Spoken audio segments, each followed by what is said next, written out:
ഭൗതിക ജീവിതത്തിൽ ആധ്യാത്മികതയെ കൂടുതൽ ചേർത്ത് നിർത്തുന്ന പുണ്യമാസമാണല്ലോ കർക്കിടകം. ആദിവ്യാധികൾ ഒഴിയാനെന്ന വണ്ണം രാമായണ പാരായണത്തെ കൂടുതൽ ശക്തമാക്കുക എന്നതുപോലെ ഉത്തമമാണ് നാലമ്പല ദർശനവും. ത്യാഗാർപ്പണ ജീവിതത്തിൻ്റെ കഥമൊഴിയുന്ന രാമായണ ധ്വനികൾ മുഴങ്ങുന്ന കേരളത്തിലെ 4 ക്ഷേത്രക്കൂട്ടങ്ങളാണ് നാലമ്പലം എന്നറിയപ്പെടുന്നത്. ശ്രീരാമചന്ദ്രനും സഹോദരങ്ങളുമാണ് നാലമ്പലങ്ങളിലെ പ്രതിഷ്ഠകൾ. ദ്വാരക സമുദ്രത്തിലാണ്ടുപോയപ്പോൾ ശ്രീകൃഷ്ണ പൂജിതമായ ദാശീരഥി വിഗ്രഹങ്ങൾ സമുദ്രത്തിൽ ഒഴുകി നടക്കുകയായിരുന്നത്രേ.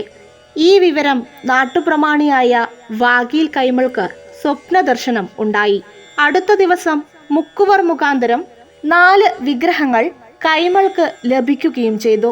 വിഗ്രഹങ്ങളുടെ മഹത്വം ഉൾക്കൊണ്ട് ജ്യോതിഷ പണ്ഡിതന്മാരുമായി കൂടിയാലോചിച്ച് തീവ്ര നദിക്കരയിൽ ശ്രീരാമക്ഷേത്രവും, കുലീപനി തീർത്ഥക്കരയിൽ ഭരതക്ഷേത്രവും, പൂർണ നദിക്കരയിൽ ലക്ഷ്മണ ക്ഷേത്രവും, ഭരതക്ഷേത്രത്തിന് സമീപമായി ശത്രുഘ്ന ക്ഷേത്രവും പണി കഴിപ്പിച്ചുവെന്നാണ് ഐതിഹ്യം.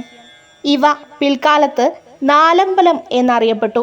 കേരളത്തിലെ തൃശൂർ, എറണാകുളം ജില്ലകളിലായാണ് ഈ ക്ഷേത്രങ്ങൾ സ്ഥിതി ചെയ്യുന്നത്.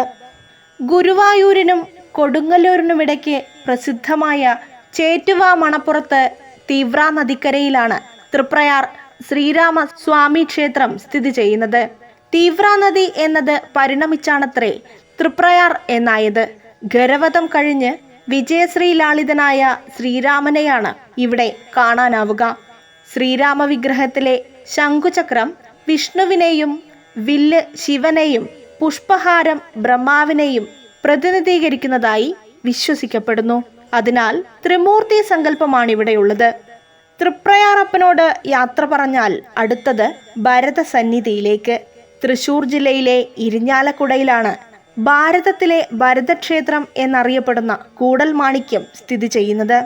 വനവാസകാലത്ത് ശ്രീരാമപാദുകങ്ങൾ ഭരതൻ ഭക്തിപൂർവം ചേർത്തു പിടിച്ച് രാജ്യഭരണം നടത്തിപ്പോന്ന നന്ദിഗ്രാമം ഇതാണ് എന്നാണ് വിശ്വസിക്കപ്പെടുന്നത്. വനവാസം കഴിഞ്ഞ് തിരിച്ചെത്തുന്ന ശ്രീരാമനെ പ്രതീക്ഷിച്ച് രാമപാദുകങ്ങളെ ആലിംഗനം ചെയ്തുകൊണ്ടിരിക്കുന്ന ഭരതനെയാണ് കൂടൽമാണിക്യ പ്രതിഷ്ഠയായി കണക്കാക്കുന്നത്. ക്ഷേത്രത്തിന് ചുറ്റുമായി 4 വലിയ കുളങ്ങളുണ്ട്. ക്ഷേത്രവളപ്പിലെ കുളങ്ങളിലാണ് കുലീപനി മഹർഷി യാഗം ചെയ്തത് എന്ന് പറയപ്പെടുന്നു. അതിനാൽ ഈ ക്ഷേത്രക്കുളത്തിന് കുലീപനി തീർത്ഥം എന്ന് പേര് വന്നു. ആലുവയിൽ ചാലക്കുടിപ്പുഴയുടെ തീരത്തായാണ് മൂഴിക്കുളം ശ്രീ ലക്ഷ്മണ പെരുമാൾ ക്ഷേത്രം സ്ഥിതി ചെയ്യുന്നത്. രാവണപുത്രനായ മേഘനാഥനെ വധിക്കാൻ പുറപ്പെടുന്ന ഭാവത്തിലാണ് ലക്ഷ്മണ വിഗ്രഹം പ്രതിഷ്ഠിക്കപ്പെട്ടിരിക്കുന്നത്. ദ്വാപരയുഗാവസാനം ഹരിത മഹർഷി മഹാവിഷ്ണുവിന്റെ ദർശനത്തിനായി ഇന്നത്തെ ചാലക്കുടിയാറിന്റെ തീരത്ത് തപസ് ചെയ്തു. മഹാവിഷ്ണുവിന്റെ ദർശനഭാഗ്യം സിദ്ധിച്ച മഹർഷിയോട് കലിയുഗത്തിൽ ജനങ്ങൾ ആത്മശാന്തിക്കും മോക്ഷത്തിനുമായി അനുഷ്ഠിക്കേണ്ട കാര്യങ്ങൾ വേദസാര രൂപേണ വിഷ്ണു ഉപദേശിച്ചത്രേ. ഭഗവാന്റെ തിരുമൊഴിയുണ്ടായ സ്ഥലത്തിന് തിരുമൊഴിക്കളം എന്ന് പേര് ലഭിച്ചു.